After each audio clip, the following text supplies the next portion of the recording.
Hello, this video is going to be about the King of Siam's garden. This archway is to Weston's Yard. That's Weston's Yard behind me.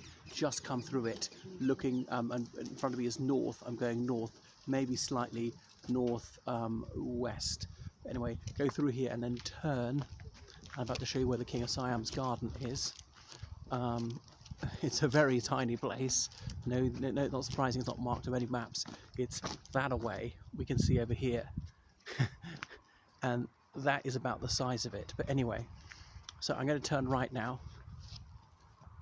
Behind me is College Field. You see College Field? And there, that wall, that is the wall beside which the wall game is played. Anyway, so I'm going into the King of Siam's garden.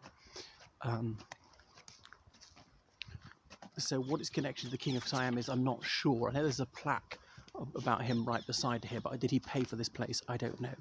And so it's a sunken garden, not much of a garden. They never have any gorgeous flowers, or it's not resplendent with bushes or any sort of foliage like that.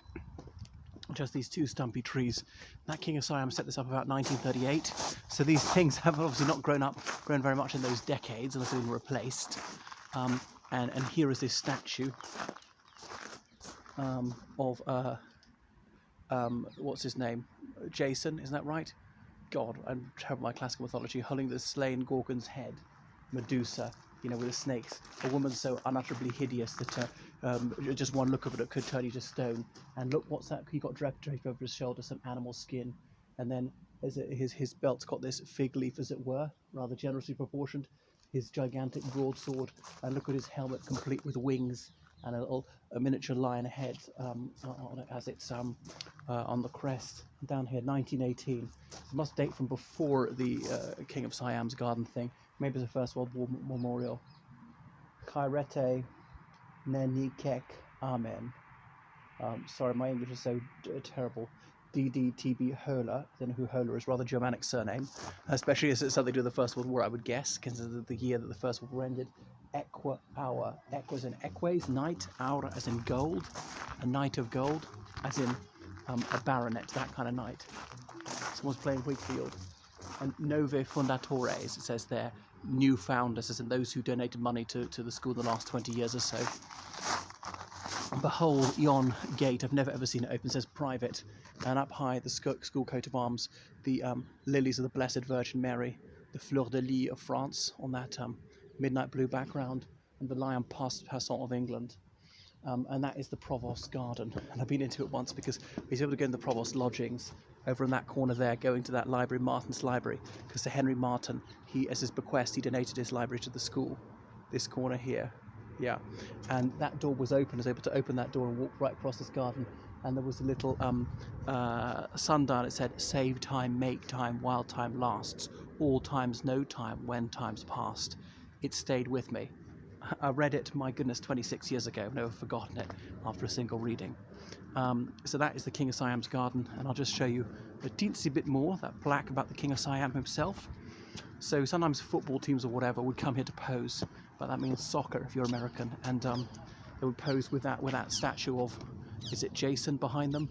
Is it Jason and his Argonauts, where they're trying to get the golden fleece? And that must be the golden fleece which is draped over his shoulder when he had to kill Medusa. She was so unutterably ugly, he obviously couldn't cast an eye on her, so could only look at her reflection in his shield to figure out where she was, and her head was smitten clean from her body with a single blow of his mighty sword. And this is this little plaque here. Okay, and presumably this is the coat of arms of the Tyrol family.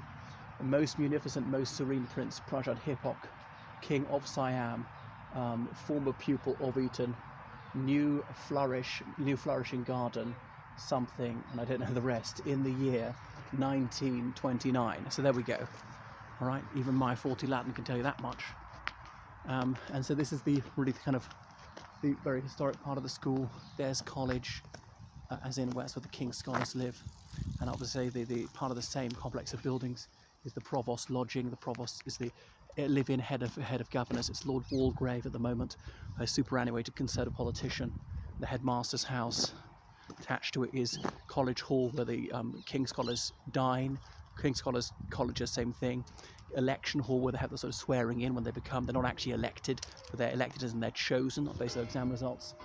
That door there, and the ground floor is the cloisters, dead ahead, and that's sort of the administrative part of the school, the bursar, i.e. accountant, various officers, the headmaster's office are in there, and war memorials all around it. So that was the Eton List office in my day. It must have been a garden shed at one point. As you want to come here, not trying to go be a King's Scholar, that's where you go. So walk through these grounds, there's the Thames hard by, you probably can't make it out, but maybe 300 yards that way is the Thames. We're just north of the Thames, south of the Thames is Windsor. So it's in the afternoon and the sun is setting. Oh, so that will tell you. The sun is setting that way, so maybe that way is west. Sun is setting over here, methinks. Is that right? Yeah. And Slough is the other way. So I hope it's absolutely clear where the King of Siam's garden is now in relation to everything else. So College Field is a sports field. Look at the net there for football, as in soccer. Play the field game, which is Eton's own unique version of football. And I don't think they ever play in other games like cricket on College Field, not so far as I'm aware. Sort of home pitch of College, as it were, and the various other playing fields around the school, but none of them are quite so obviously linked to one house, and that Eton's got 26 houses, if memory serves. They haven't added or subtracted any. That's enough from me. Thank you for following me, and please donate most liberally on PayPal or Patreon, things like that. Book online lessons with me in all sorts of humanities subjects. Toodaloo.